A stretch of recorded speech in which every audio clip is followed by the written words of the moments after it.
This webinar was recorded for subrecipients of the Tennessee Strong Families Grant on June 25, 2025. Dr. Rebecca Renegar, Certified Family Life Educator, was our subject matter expert presenter. The training was designed to summarize key nutrition guidelines from pregnancy to early childhood, address common feeding challenges with evidence-based and practical strategies, differentiate nutrition myths from facts to guide informed decision-making, and to apply best practices for supporting healthy growth and eating habits for families. The slides and reference materials are posted on our webpage for your reference and review. Thanks so much, Brooke. I'm so excited to be here.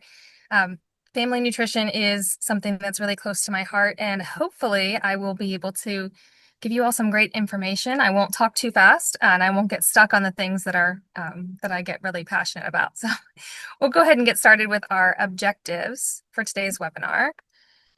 What we want the participants to get out of today is we want to eliminate common misconceptions and apply evidence-based nutrition guidance across key stages. Strengthen your skills in identifying and addressing common nutrition challenges throughout the perinatal and early childhood periods. And build competence in promoting holistic family-centered approaches using developmentally appropriate nutrition strategies. So as we get started, one of the first things I want to talk about is the importance of nutrition. So most of you who are in this webinar probably understand that nutrition is really important. My team recently partnered with East Tennessee Children's Hospital to conduct a needs assessment. And what we did was we just surveyed the 18 county service area to ask about what sort of challenges families were facing. And nutrition was identified as one of the top 5 issues facing today's families, and that's access to nutrition and also education about nutrition. So the families in East Tennessee know that this is a problem. And we also know that good nutrition is essential for all the different stages of life. We often think about how important nutrition is for children, but nutrition plays a role in our adult health. It impacts our fertility, our healthy pregnancies, and it contributes to our functioning as we get older. We know that our childhood nutrition eating habits can have effects throughout the lifespan. And one of the reasons for that is because we tend to set those habits early on. So if you have a relationship with food that you don't like or you don't understand, usually you can go back to your childhood and say, okay, that's why. Like, I was taught to clean my plate, so I always overeat a little bit. And then I'm like, well, I wasn't really hungry and I overate because I was taught to clean my plate. So those are some habits we can overcome as adults, but wouldn't it be better if we started our children off by building the right kind of habits early on? One of the other things I want to mention, because I do take things from a family perspective, is that our family meals and eating together have a lot of benefits. There's a reason that we add food to things, that we meet up with people for dinner, or we have a family dinner when we get together with extended family. And it's because it increases our social bonds. It also reduces our stress. And when we eat together as a family or in a group, we tend to have healthier choices, and it can lead to long-term weight management and long-term health. So we're going to talk today about some important stages in family nutrition, some common misconceptions and key takeaways. And I'd love to go through the entire lifespan, but we only have an hour or so. So we're going to hit pregnancy, the postpartum period, and infancy. And then we're going to talk a little bit about early childhood and how we set those habits for beyond.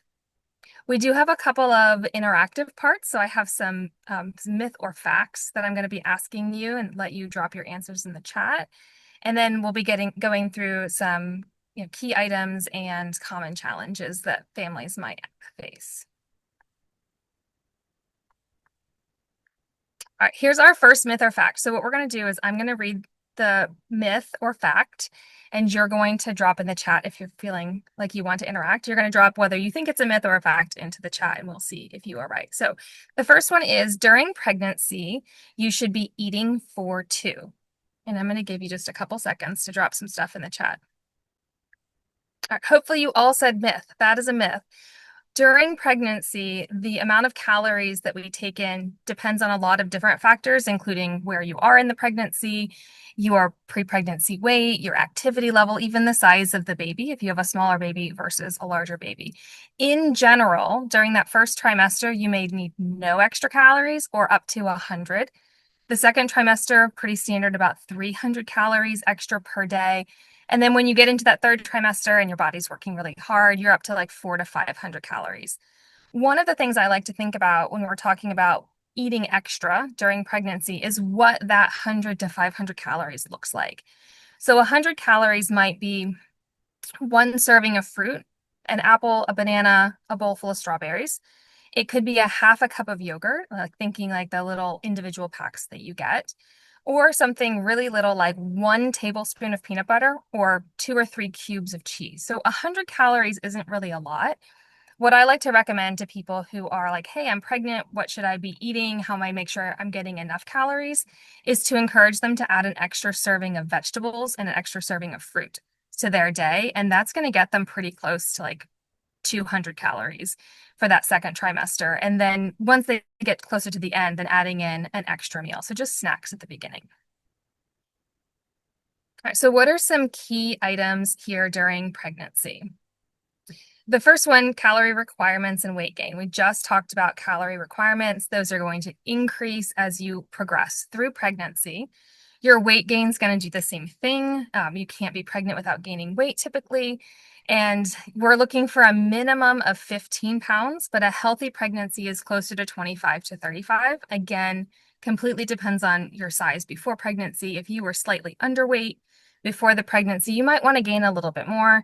And then if you were a little more overweight, then you can gain a little less. About a third of the weight gain actually comes from the baby. So if you think a 9-pound baby, that's, almost 1/3 of your 30 pounds. And then you're going to have the same amount in placenta, amniotic fluid, and uterine muscle growth and increased blood flow in the mother. So that's another third. And then that last third, that last 10 pounds or so is going to be calorie stores, so stored fat on the body to protect the mother through the postpartum period and to support healthy milk production. So there is a good reason for all of that weight gain that's happening. Just like adding some extra fruits and vegetables is important, making sure we get appropriate vitamins and minerals during pregnancy is important. I'm sure you've all heard we need our iron, we need our folate, we need our calcium. All those things are going to build a healthy baby. So we want to make sure that we're getting those from food when at all possible. Everything has protein in it. You can certainly eat meat for protein during pregnancy. I had 3 vegetarian pregnancies and 3 gigantic babies, so I know that you can grow them without meat. There are lots of food-based protein sources you can choose. And then things like iron, calcium, and folate, you can get those from vitamins, from a supplement, but you can also get them from food sources. And food tends to be more bioavailable. It's just easier for our body to absorb. And one place that you can get all of those things from are green leafy vegetables. And you'll hear me say that a couple of times during today's presentation. So we know that things like kale and broccoli have really good amounts of calcium, iron, and folate. That's a B vitamin when you're looking at food sources. One other thing I want to mention about vitamins is about half of our population has a methylation issue. So there's a mutation that you can have that causes your body to be unable to process folic acid. We give folic acid to pregnant women. That's another term for folate. And we also enrich our grains, so rices and pastas, we've enriched them with folic acid. And the problem is that folic acid prevents birth defects unless you aren't processing it correctly. Then your body is actually getting blocked from absorbing folate from your diet, which can lead to birth defects, mostly midline defects, and that sort of thing. And so you want to make sure that you're getting these from food sources when at all possible, or if you know you have a mutation, you're looking for methylated versions of these B vitamins and folate. The other really important part of nutrition during pregnancy is staying hydrated. So our body is working really hard. You're increasing your blood volume. We have all the amniotic fluid. So everything's working harder. So staying hydrated is really important during pregnancy. There are also things we're supposed to avoid. I'm sure that these are probably not a surprise. Alcohol, there's no known safe amount of alcohol for any person on this earth. So we definitely don't want to be exposing our fetuses to alcohol. So alcohol's a no during pregnancy. They also recommend you avoid things like sushi, deli meats, and any other kind of undercooked or raw foods. And this one's actually really important because these undercooked foods are more likely to carry foodborne illnesses. And if you are pregnant, you're more likely to get the foodborne illness than a typical person is. One especially dangerous one's E. coli and Listeria. Listeria can actually pass into the bloodstream. And so once it gets into your bloodstream, it can inflame the lining of your brain, give you meningitis. It can transfer through the placenta and impact the baby. And so we know that if we contract listeria during pregnancy, it can lead to miscarriage in the early trimesters, or it can cause other problems later on. And of course, another danger of foodborne illness is just the idea that you're getting dehydrated because of the vomiting and all of those other things that's going on. And so it's just not a good time to be getting sick. The other thing that we want to avoid during pregnancy is caffeine. And I'm going to go ahead and go to the next slide because this is one of our common concerns. Can I have my cup of coffee? So if you are a coffee drinker or a tea drinker, whatever it is that is kind of your go-to for caffeine in the mornings, that can be a hard thing to stop doing during pregnancy. You're a little more tired and you're feeling really like you need to have that extra caffeine. So we don't really know exactly the problems with caffeine. We do know that caffeine restricts blood vessels, and so it can impact blood flow to the baby. There's some correlation between caffeine intake, low birth weight, or preterm birth. So we just know that moderate amounts, 1 cup of coffee, a cup of tea, 1 soda a day, those small amounts of caffeine probably aren't going to impact the baby. But we want to avoid large amounts of coffee. You don't want to be drinking it all day long. You don't want to be having a Monster energy drink or whatever the popular energy drinks are today. We want to make sure that we're avoiding those types of heavy caffeine use. Another question is, do I have to drink milk? Well, milk and dairy products are an excellent source of calcium, and we need calcium to support the baby. We do know that during pregnancy, the mother's body is going to give the baby whatever it needs. So if you're not eating or drinking enough foods that have calcium in them, then you will actually leach the calcium from your bones and give it to the baby. The good news is that once the pregnancy ends, your body's really good at putting that calcium back into your bones. The bad news is that, it can cause decreased bone density for at least a short amount of time. So it's good to get that calcium during pregnancy, get all those vitamins you need during the pregnancy so your body's not having to give up its own stores. Morning sickness is a common concern during pregnancy. Morning sickness is considered an effect of hormone fluctuations, but it can be managed somewhat with diet. So things like high protein breakfasts or easy to digest carbs and lots of hydration, all of those things can help reduce the impact of morning sickness.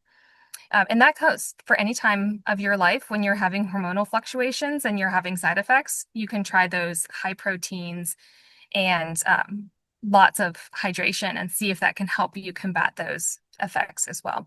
Pregnant people can also use things like ginger, peppermint, or citrus, like orange and lemon drinks to reduce the effects. And then the last common question is, why are there some foods that we should avoid? We mentioned most of those already. We need to avoid our caffeine, our undercooked foods, or things, foods that have been sitting out and could contain foodborne illnesses. And then the other thing that's on there are some fishes have really high levels of mercury. Mercury is very bad for a developing brain, so we want to make sure that we're avoiding those things as well. All right, a couple of key things, kind of takeaways for the pregnancy period. The first one I want to mention again is that diet is the best way to manage your nutrition. Food sources are always the best source of vitamins and minerals. So having that varied diet with lots of fruits and vegetables, always getting your green leafy vegetables. If you know someone who's like, oh, I just hate green leafy vegetables, there are a couple of things they can try, like kale chips, or my youngest really likes the tops of the beets, like the green leaves of the beets, cooked up in bacon grease. She loves it. It's like her favorite food. There are ways you can incorporate those into your diet that aren't, oh my gosh, I'm eating a head of kale or something. We want to make sure that we are monitoring our nutrition during pregnancy. So if you take a more holistic approach and you have a doula or a midwife, a lot of times they'll include nutrition counseling in their services. An obstetrician may also ask you about your nutrition, but you can always ask them to send you to somebody to help with your nutrition services, keeping a meal plan, kind of checking to see where you're deficient, getting some suggestions for types of foods that you can add back in. The other thing I want to mention is WIC is available to pregnant individuals who meet the requirements. And although there are always some stigmas associated with things with social services, WIC I always feel like is such a fantastic program because it's just enough to get you over the edge. The income requirements are a little bit more flexible than what we see for typical social services. So if you don't qualify for things like SNAP, you may still qualify for WIC, and it gives you access to your dairy products and your fresh fruits and vegetables and your fortified cereals and those types of things. And that continues all the way through pregnancy. From the time you find out that you're pregnant, you can access WIC and then beyond, which we'll talk about on another slide. Okay, I've got another myth or fact. I think I've got two back to back. The first one here is myth or fact. When mothers or babies are sick, the mother should stop nursing. So go ahead and drop what you think it is. Do you think it's a myth or do you think it's a fact into the chat? Oh, yeah, people are responding. Thanks for being interactive today. All right, that is a myth. So we know that breastfeeding has a lot of benefits. One of the benefits for sick children is that the breast milk is going to contain antibodies. If mom and baby are both sick at the same time, then the mom's already producing antibodies, and those antibodies are going to go through the breast milk into the baby, could prevent the baby from getting sick in the first place, or it could help the baby to have a reduced symptoms and a faster recovery. A really, really cool thing about breastfeeding is if the mom doesn't get sick, but the baby gets sick, when the baby is nursing, the breast tissue will actually absorb the germs and the microbes that are in the baby's mouth, create antibodies within the breast, and give those back to the baby later on in the day. And so it's like this just custom tailored doctor's office visit. Baby goes to the breast, baby gets what they need to help recover. Now, there are some times when we might have to stop breastfeeding if mom's very dehydrated, if mom's hospitalized. Obviously, those are all times when we might have to pause the breastfeeding relationship. We want to try and make sure we support mom and baby as they transition back into breastfeeding. But I've seen people before who either mom or the baby is hospitalized and they are able to continue nursing. The hospitals will work with you on things like that. But it's definitely not an automatic stop. All right, and then we have another myth or fact, and this one is also about babies, and it is a baby is ready for solid foods as soon as they are 3 months old or they weigh 12 pounds. So go ahead and drop what you think. Is that a myth or is that a fact into the chat? That is another myth. So starting solids doesn't depend on age, not really, or weight for sure, thank goodness, because my oldest child was 12 pounds by about the time he was a month old. And I can't imagine if someone had told me my 1 month old needed to have solids. We're going to talk about starting solids on the next slide. So I'm going to go ahead and move forward. So there are a couple of different key times of nutrition in this first 6 months postpartum. And I'm talking moms and babies in this because the postpartum period is really about both of them. So the first thing is that the postpartum period is an opportunity for the birthing person to replenish their stores. So if you maybe didn't get enough calcium in your diet during pregnancy, this is an opportunity for you to start building that back in to your body, healing your body. It's going to take you several months postpartum for your body to be back where it was before the pregnancy, if we ever think that it actually does get there. So we want to make sure that we are continuing to feed our bodies well in the postpartum period, whether we're breastfeeding or not breastfeeding, that doesn't matter. Just making sure that we're feeding that body and getting it healthy again. If mom is breastfeeding, the calorie requirements for breastfeeding mothers are at the highest point of the entire reproductive cycle. So a couple slides ago, I said during pregnancy, you need up to 500 calories in that third trimester. Well, by the time you hit the postpartum period and you're breastfeeding, it's a minimum of 500 calories a day to support your milk production. Now, I don't want to contribute to any misconceptions. That absolutely doesn't mean that if you're not getting the best nutrition or you're not eating quite enough, that you can't produce milk, because you can. There's evidence of people breastfeeding in starvation situations. Their bodies are just taking it from themselves. So getting those calories as a breastfeeding mother is more about keeping yourself healthy and making sure you're able to continue to produce milk. So it's a high caloric load during the breastfeeding period, and that's going to continue until the baby starts taking nutrition from another source.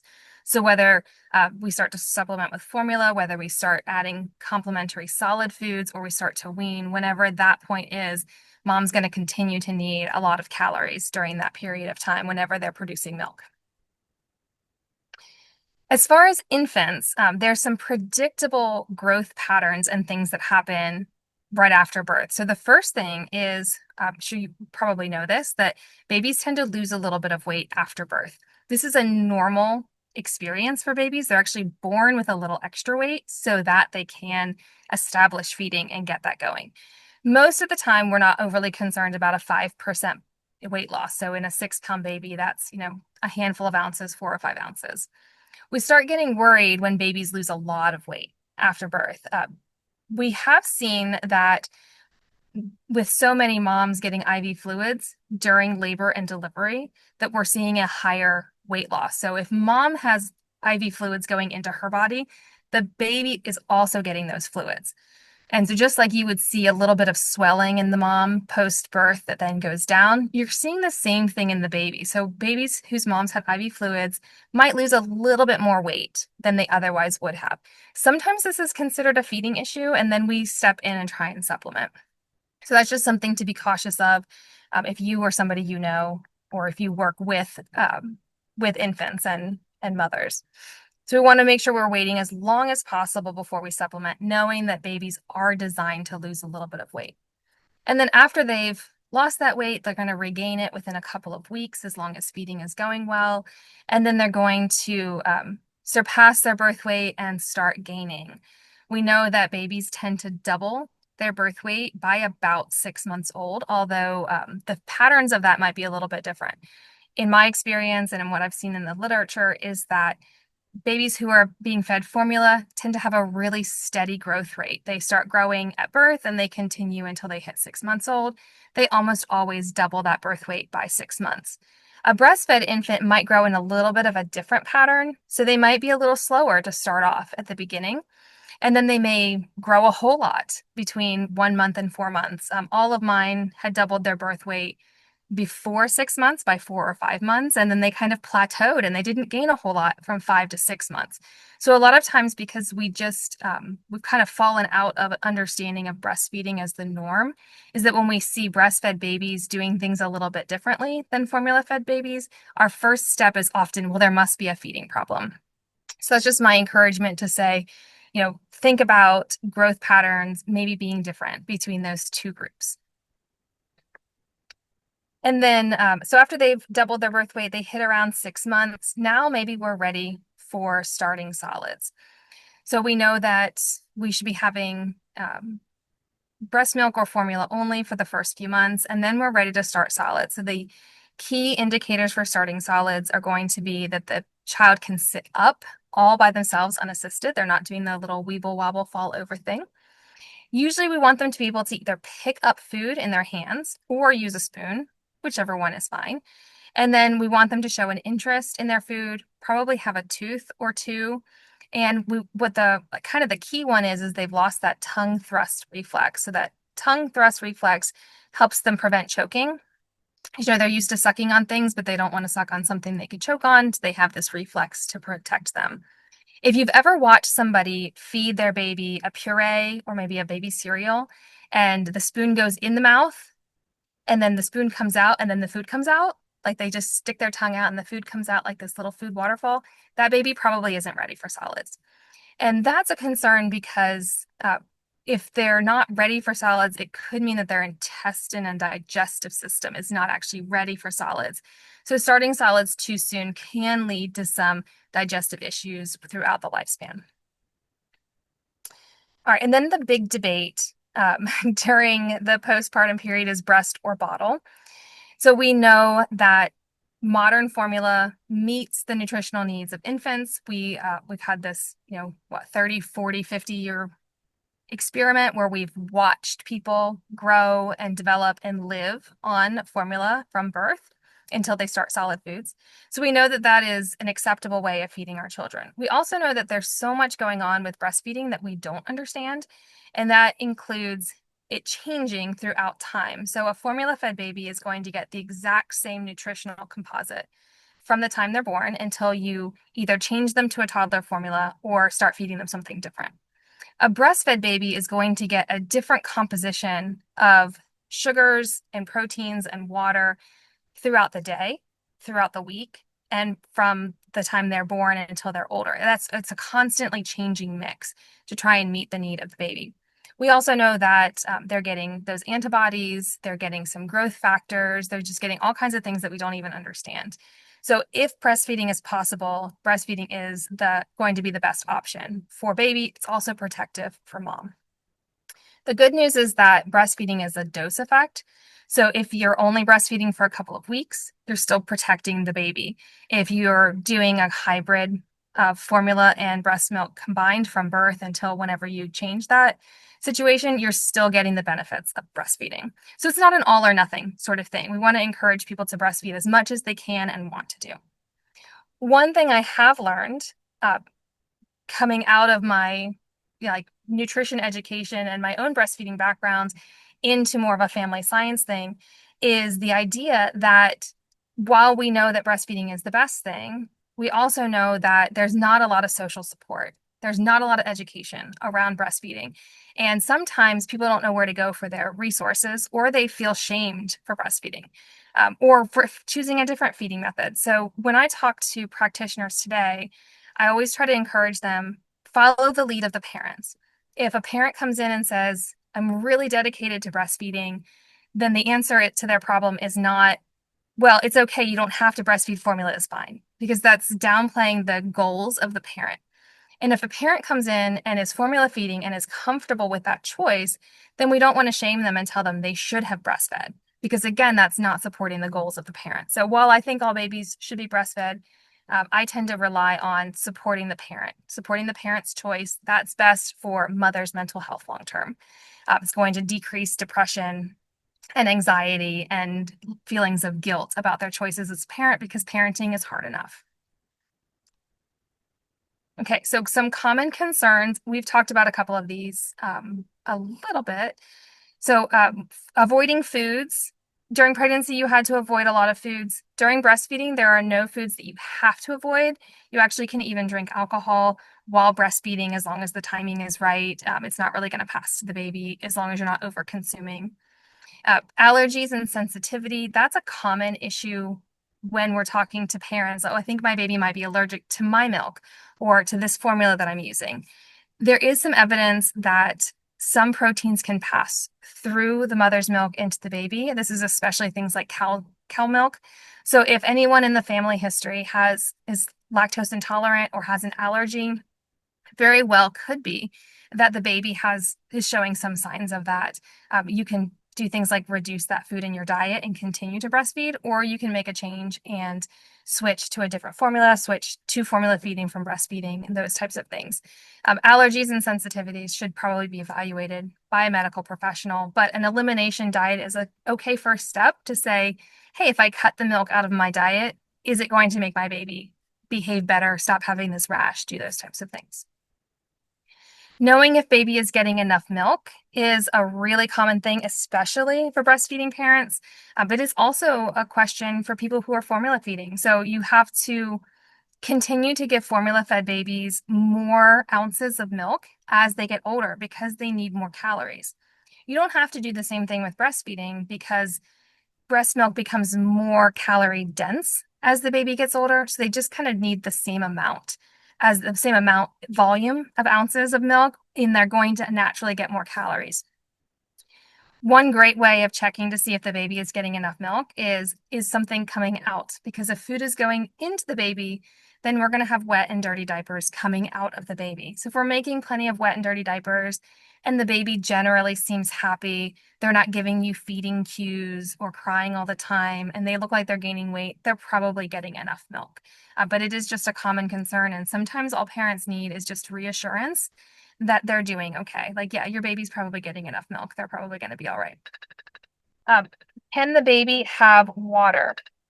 Uh, Again, breast milk formula only through the first 6 months. After that, water can be fine for babies. They just don't want to give them too much because we don't want to fill their bellies up when they need to be having, calorie dense foods.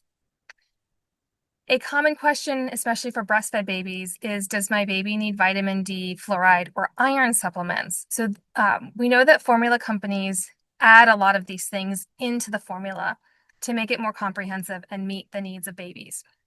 So naturally, you might think, well, if the formula has iron in it, doesn't my baby need iron also? Well, breast milk does have iron in it. It has all these components already. They may be in lower levels, but they're more easily absorbed by the baby. But if we have any doubts about it, we know that the milk is made from the mother's body. So if the mother is getting adequate amounts of vitamin D and iron, then the baby will probably be getting enough of those also. That doesn't mean you can't give them iron drops or vitamin D drops if you want to. It just means that it's not necessarily needed. And I do believe that they've recently changed recommendations on fluoride supplements. So I would have to look those up individually, but that comes from formula generally being mixed with water that may already have a fluoride component to it, which of course then is not going to be evident in breast milk. And then the really big question, when do you stop breastfeeding? Breastfeeding is a relationship between two people. So as long as those two people want to continue breastfeeding, they can continue breastfeeding. There's no drop dead date on breastfeeding. And there's no point in time when breast milk loses its nutritional value or the breastfeeding relationship loses its benefits for mom or baby. We do recommend 6 months exclusive breastfeeding, and then breastfeeding for a year or two beyond that, along with those complementary foods. I think 2 years is becoming a pretty standard norm. If you make it to a year, maybe you'll make it to 2 years. But there's no one saying that everyone has to stop breastfeeding at 2 years or that you have to continue until that point in time. So it's really an individual question for that, just that there's not a date where we have to stop. All right, and then I have lots of resources on this slide. This we've already talked about, starting solids around 6 months. There's an app here. There's so many apps available for parents if they just want a little extra help or guidance. So Solid Starts is a great app for helping with deciding on solids. You can start solid foods in any food group. I know back when I was younger, they would say you have to start with vegetables or you have to start with this. You can actually start with everything, anything, and you don't even have to start with purees. You can just start giving them food as long as it's small enough for them to not choke on. So some of the apps may be able to give you like, yes, this is an okay food, or no, you should wait on that. When we're looking at growth charts, we talked about growth patterns being different for breastfed and formula-fed babies. They actually have two different growth charts. The World Health Organization growth charts are better to use for breastfeeding babies because they are created on a sample of breastfeeding babies, whereas the CDC growth charts were created on a sample of formula-fed babies. So if you're formula feeding, you might not want to use the WHO growth chart because it's probably not going to track accurately for your child. WIC benefits we talked about during pregnancy, those continue after the birth for both breastfeeding and formula feeding mothers. So formula feeding mothers will get a couple extra, like 6 months on WIC. That's again to support your nutrition, to rebuild your health. And then if you're breastfeeding, you can stay on WIC for a year and you're going to get the food benefits. You're also going to get, so you're going to get more food benefits than if you're not breastfeeding. And you're also going to get breastfeeding benefits like access to a lactation consultant, a peer counselor, and then also some breastfeeding resources, maybe a breast pump and those sorts of things. And then, of course, infants can go on WIC if you qualify as soon as they're born.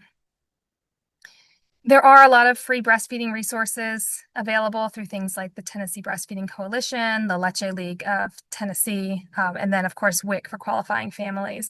And then there are some other apps that you can use. There are some apps that specifically look at medications. That's another issue with breastfeeding is people will say, well, I have to stop breastfeeding because I have to take a certain medication. There are some apps out there that'll talk to you, but they'll give you information on the safety of different medications during breastfeeding. Okay, I think it is time. Yes, it's time for a brain break. So I'm going to give like a 20-second pause and take a sip of water. All right, and now it is time for another myth or fact because you just heard me talk for a really long time. And this one is fat-free foods are best. So is that a myth or is that a fact? You can drop that back in the chat again. And that one, again, is a myth. I think they ended up all being myths. Fat-free foods typically have the fat taken out and then something else added back in to improve the taste. And these additives sometimes are less healthy than the original fat would be. We haven't talked about fat yet as an essential element, but it is a really important part of the diet. It's one of the reasons I recommend breastfeeding because breast milk is full of good fat, which is healthy for the baby's brain. Fat helps us to use our vitamins. It protects our organs by giving us a little extra layer of cushion, which sometimes we don't like, but it's good for that. It's great for brain development, and it just kind of keeps us healthy. But we want to go with healthy fats, not unhealthy fats. And we don't necessarily want to replace our healthy fats, like a whole fat cottage cheese is probably better for you than a low fat cottage cheese. But we do want to, and we also want to avoid if they've replaced the fat with sugar, because we know that sugar is not a great thing for our diet. So a healthy, balanced diet of naturally low fat food, fruits and vegetables, green leafy veggies, and lean proteins with your healthy fats from your full fat dairy products, things like nuts, avocados, and those types of things. Really great for everyone of all ages, especially for infants, children, and older adults. Okay, so some things of key nutrition points during childhood. So we have water and hydration. Water is really important for kids. A lot of times they aren't getting enough, but if you go to an elementary school today, you'll probably see everybody carrying around their cute little water bottle. If it helps them to drink water, awesome. Water should be the go-to drink for children before they get things like juices or sodas or other things. And if you start with water at a young age and you skip the other things, then it'll be a little bit more palatable to them. Sometimes we have trouble drinking water because we go from a milk or a formula into a juice, and then water just never quite has the flavor that we're looking for. Making sure we're getting plenty of protein. Children's bodies are growing so rapidly. They need a lot of protein. Again, those healthy fats for great brain development and that sort of thing. Fruits and vegetables are really important for young kids. And we're going to talk on the common concerns in a minute about picky eaters. But if you can have fun with fruits and vegetables, incorporate them in different ways, or model good eating by eating fruits and vegetables yourself, then they're going to be more likely to eat those as well. When I talk to parents directly, I say, your job is not to make them eat fruits and vegetables. Your job is to provide them with the opportunity to eat fruits and vegetables. So if you always have it on the plate, always have it on the table, always have it as an option, and show them how much you enjoy it, then there's a good chance that they're going to enjoy it as well. Sleep and exercise are really important for this age group. A lot of our growing and our healing happens when we sleep. So if we're not getting enough sleep, then that is cause for concern in our growth as well. And exercise helps us sleep better, especially if we're exercising outside and our bodies have an opportunity to be exposed to sunlight and we build those natural circadian rhythms. Then if we go outside and play all day long and we eat healthy, then we're probably going to sleep okay. And then we'll probably grow pretty well as well. So making sure that that is happening about an hour a day is really what they need at minimum. If you can get them outside longer, that is great. I know that it gets hard during childhood with daycares and school days, and they don't get to move around as much, especially outside, as we might otherwise like. And then one of the things I want to talk about here on this slide is growth patterns. So I mentioned that kids are going to grow a little differently in the first 6 months based on how you're feeding them. And of course, how you feed a child is going to impact their growth. But on here, I have a couple of dots already put out. So I'm going to show you, I'm going to talk about these little dots on here, which hopefully you can see. I have two girls. My first, when she was 2 years old, so this growth chart starts at 2. The other one goes birth to 2. This one goes 2 to 20 because the growth patterns are so different. It can't fit them all on one page. So my older daughter was in the 10th to 15th percentile for height from the time she was born. But at 2, that's where she was. She was like 32 inches. She was this petite little thing. By the time she was 5, she was about a little over 3 feet tall. So she was walking around looking like a 3 or 4 year old, but she was 5. So people would be just, oh my goodness, she can read. How old is she? And I'd be like, oh, she's 5. She's just tiny. So if I follow this 10 to 15th percentile growth curve all the way up here to 12, then this is about how tall she should be, just a little over 4 feet. That's about how tall she is, like 4.5 feet tall. And then we can see because she's 12, she's getting ready to hit her growth spurt, and then she's going to level off. And we expect her to be about 5'1" when she's fully grown, which is very similar to the majority of the women in my family because genetics don't lie. But the point I want to make here is that just because she was in the 10th to 15th percentile doesn't mean that she was too small or wasn't growing well enough.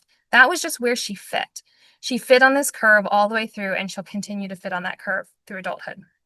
My second daughter, at 3 years old, was already almost 3 feet tall. So she was just a little bit shorter than her sister was 2 years later. At 5, she's way up here. So she's actually wearing the clothes that her sister was wearing in first grade, and she hasn't even gone into kindergarten yet.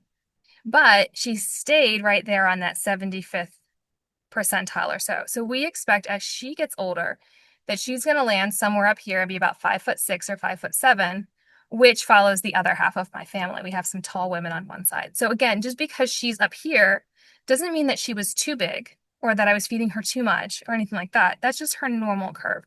So we want to make sure that what we're looking for on growth charts is that they don't jump or fall.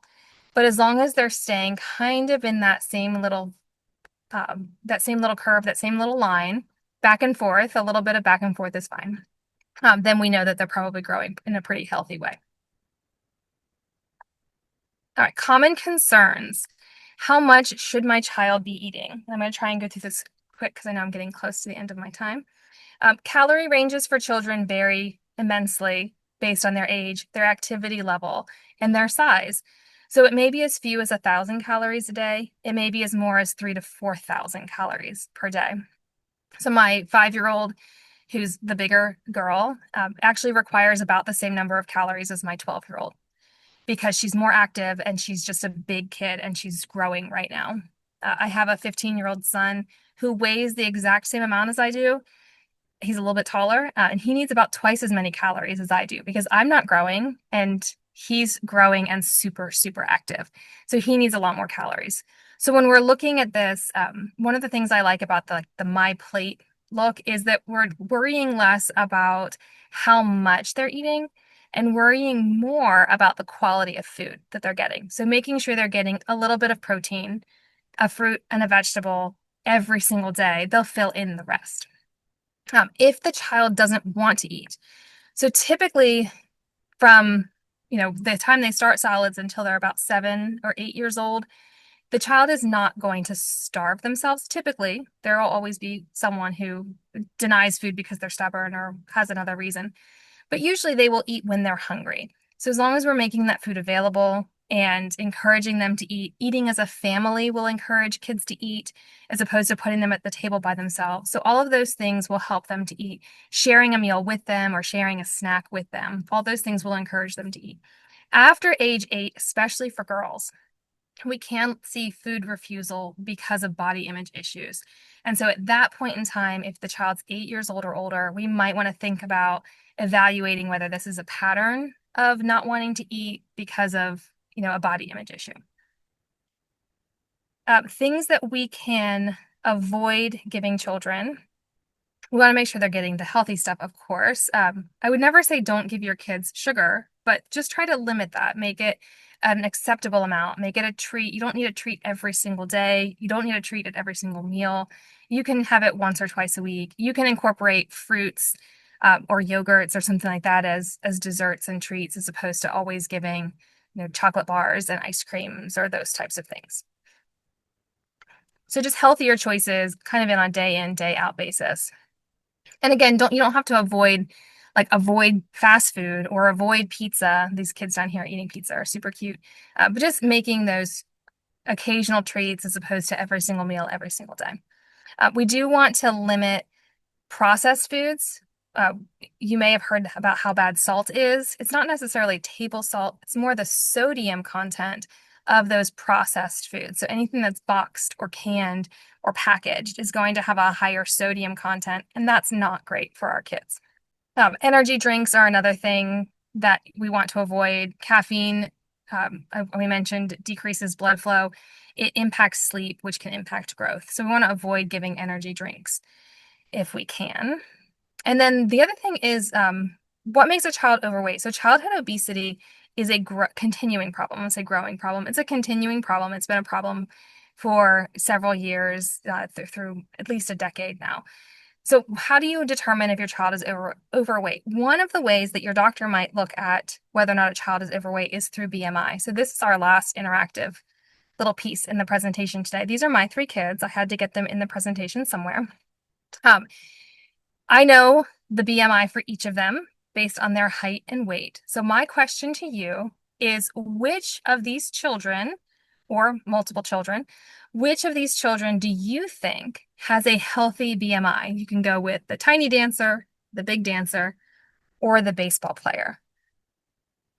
And I want to see the chat real quick, so I'm going to pop it up and just look and see what you guys are answering. Sorry if it gets in the middle of your presentation. Okay, so I saw a lot of all of them. The answer is only one of them technically has a healthy BMI. So this is my 12-year-old daughter. Her BMI is in the upper range. She's in the 75th percentile for BMI, which I know is shocking. She's very muscular, very compact. This is my 15-year-old son. His BMI is just over the 85th percentile, which for a 15-year-old boy makes him in the overweight range. If I consider him an adult and put his BMI into the adult calculator, it's normal. And then this is my 5-year-old whose BMI is in the 90th percentile, which again shocks me. She's a little chubby. She likes her sweets, and she hasn't quite worked off that baby fat. But technically, this child is also overweight. So it's really hard to tell. Like, BMI is not necessarily a great measure. It's a good starting off point. If the BMI is in the higher end, so what they do with children is they put you on a chart and they say, well, if you're over the 80th percentile for BMI, like just like those growth charts that we looked at, if you're in that 80th percentile, we need to monitor you. In that case, like, all my kids need to be monitored because apparently they're all very, very compact and very heavy. Maybe they have dense bones. I don't know. And then once you do that, then you look at, are they active? Do they eat healthy? And those types of things. So you can imagine if all of these kids are barely or just over the normal weight category, and you look around and you see kids, like, what really is healthy. So BMI is not an excellent indicator of health, but it is a tool that you can use to start thinking about whether or not a child is overweight. And if we build those healthy habits, all my kids love fruits and vegetables. My 5-year-old goes down to the garden and picks cucumbers and just eats them. And she'll sit down and have 6 cucumbers for lunch and a handful of raspberries. She'll also eat any chocolate that you hand her. So it's we try to do a little bit of a balance with her. All right, so just a quick recap because I know I'm almost out of time. WIC benefits continue for children up to age 5 as long as the family remains qualified, and that's for all the children. So you can have, a 5-year-old who ages out, but you have younger children who stay on. Any SNAP users have access to a nutrition education program that they can use for free to get information about nutrition. And you can also use SNAP at the local Tennessee farmers markets. So if you weren't aware of that, you can walk in and use your SNAP card. You scan the card, they give you cash, and then you take it out to the booths. And a lot of the farmers will double your money if you're on SNAP. and give you twice as much produce as they otherwise would. A lot of our local farmers markets also have kid cash. So if you show up with your kids, they give them all $5 to go spend on whatever they want. It's a fun way to get them excited about eating fresh fruits and vegetables. I linked in here into the slideshow some calorie recommendations by age, which also includes activity level, because the more active you are, the more calories you have. And even though I said BMI is just a tool and it's not the end all be all of whether or not you're overweight, I did also link the CDC BMI calculator. It's a good first step of putting it in there and saying, hey, wait, is my child overweight or are they not? And then looking at some other things. All right, and then I'm going to go to questions. So we have a few minutes, I think, for questions. We have a question in the chat from Samantha. She says, so if a woman is pregnant, do they get more money for WIC? So the way it works, if you're on WIC already for your other children and you find out you're pregnant, they should reevaluate your benefits and give you additional food for you because the child is kind of the unit of measure for WIC. So then instead of having, say you have two kids and you fall pregnant again, now you have three people who are on WIC, the two children you already have, and then the one that you're pregnant with. So you should get more, yeah. Would an individual apply for WIC at the health department, or where is that through, Rebecca? That should be through the health department. That's the best first step. You could ask your doctor's office, but they will probably refer you to the health department.